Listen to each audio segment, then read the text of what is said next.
Assalamualaikum, halo teman-teman semuanya. Saya Anggita dan di sini saya akan menemani kalian dalam belajar sejarah Indonesia. Dan tentunya pembahasan kali ini tuh udah nggak asing sekali ya bagi kalian.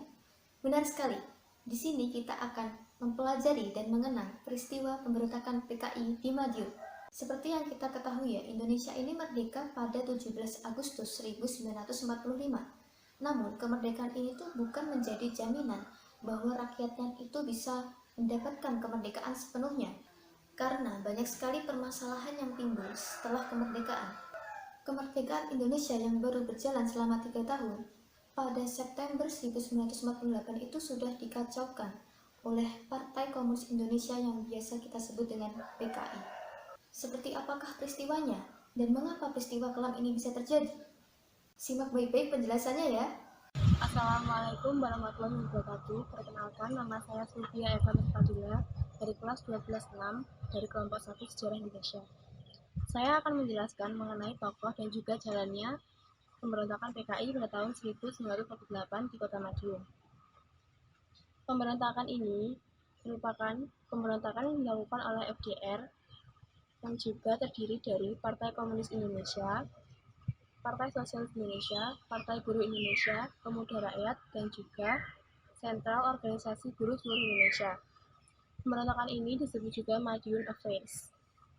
Beberapa tokoh sentral PKI pada masa ini yaitu Musso, Amir Syarifuddin, DN Aidit, MH Lukman, Suritno, Noto, dan juga Sudirman. Pemberontakan ini diawali dengan jatuhnya kabinet Amir Syarifuddin, lalu digantikan oleh kabinet Muhammad Hatta. Amir Syarifuddin yang tidak terima pada masa itu, akhirnya dia membentuk Front Demokrasi Rakyat atau disebut juga FDR. FDR ini terdiri dari buruh, petani, dan juga golongan kiri.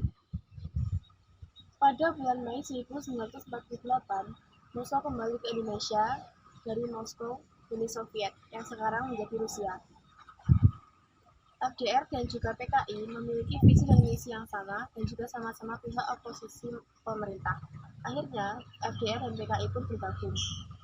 Lalu, pada tanggal 18 September 1948, Musso memproklamasikan berdirinya Republik Soviet Indonesia di Kota Madiun. PKI berhasil menguasai Madiun pada masa itu.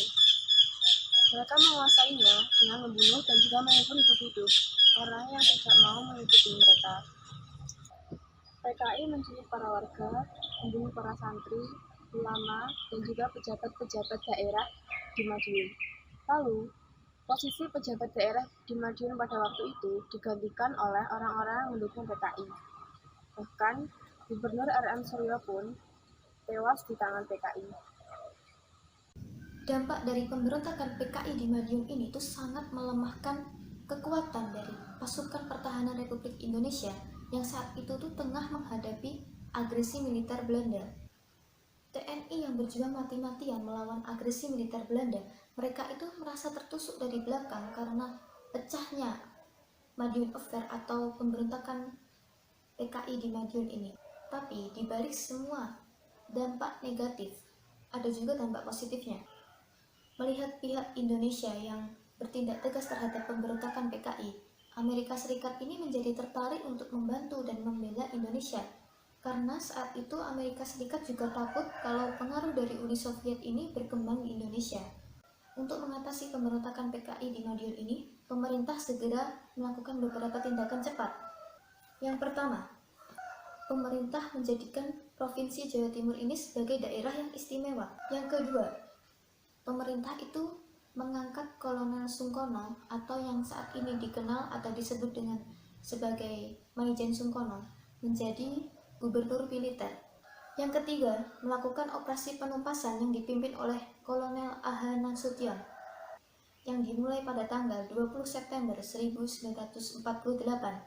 Karena Panglima Besar Jenderal Sudirman ini sedang sakit, maka operasi penumpasan ini diserahkan kepada Kolonel A.H. Nasution yang menjabat sebagai Panglima Markas Besar Komando Jawa. Serangan pasukan Divisi Siliwangi itu menuai keberhasilan pada 30 September 1948 dan berhasil mengambil alih kota Madiun, serta menangkap para simpatisan PKI. Salah satu operasi penumpasan ini adalah pengejaran musuh yang saat itu sedang melarikan diri ke Sumoroto. Jadi Sumoroto itu sebelah baratnya Ponorogo.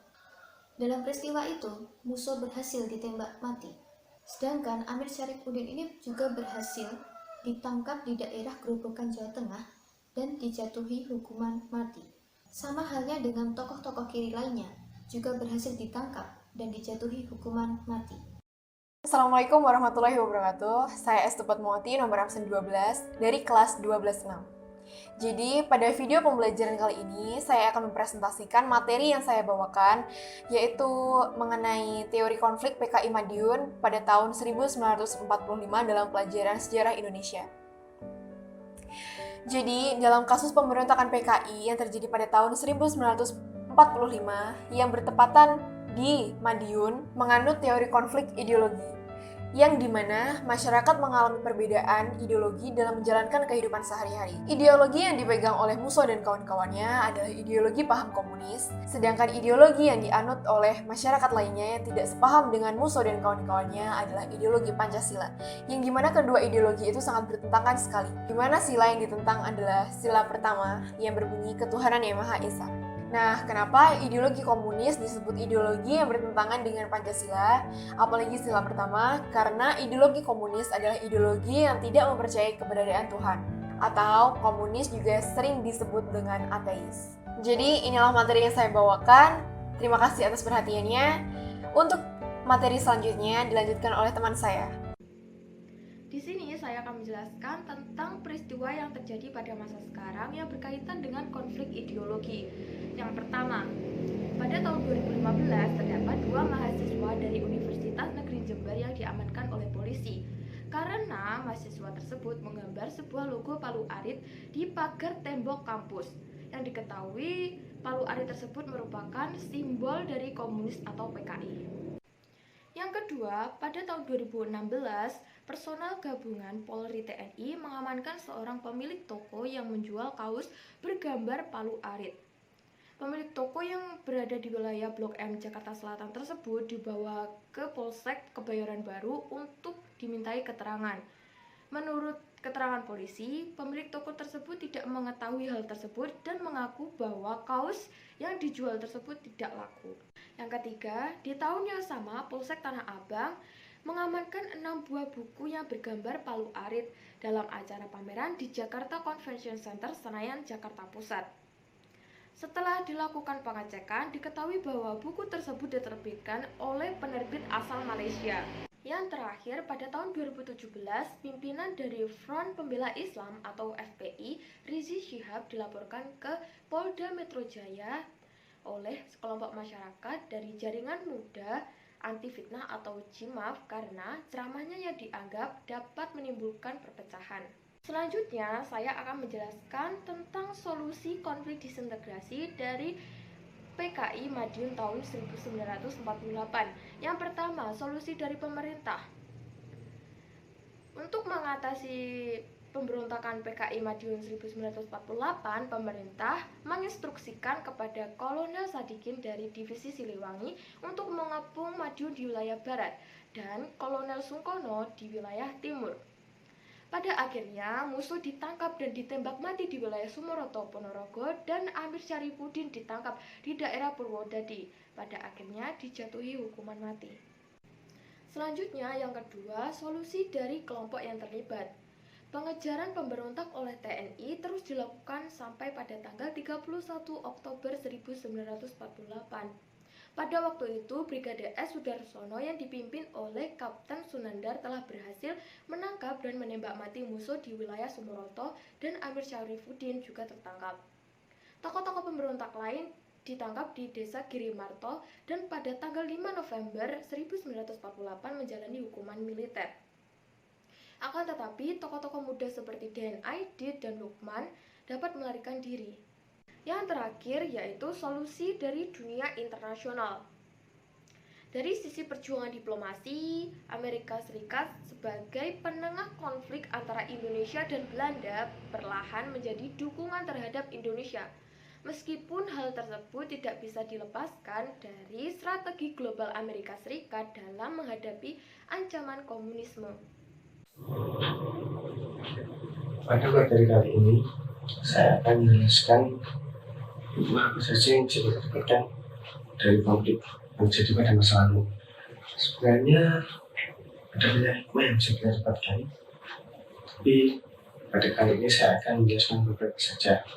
Yang pertama, jika kita mempunyai suatu aspirasi atau ingin menyampaikan suatu pendapat, kita harus menyampaikannya dengan cara yang benar agar tidak terjadi pertumpahan darah seperti yang terjadi pada konflik di masa lalu. Dan yang kedua, jika kita menginginkan sesuatu dalam proses mendapatkan sesuatu tersebut, kita harus menjalankan prosesnya dengan cara yang bersih dan baik. Ketiga, jika kita mendapatkan suatu permasalahan, kita harus menyelesaikan permasalahan tersebut dengan cara musyawarah. Karena dengan cara musyawarah, kita dapat belajar bagaimana caranya kita menghargai pendapat orang lain.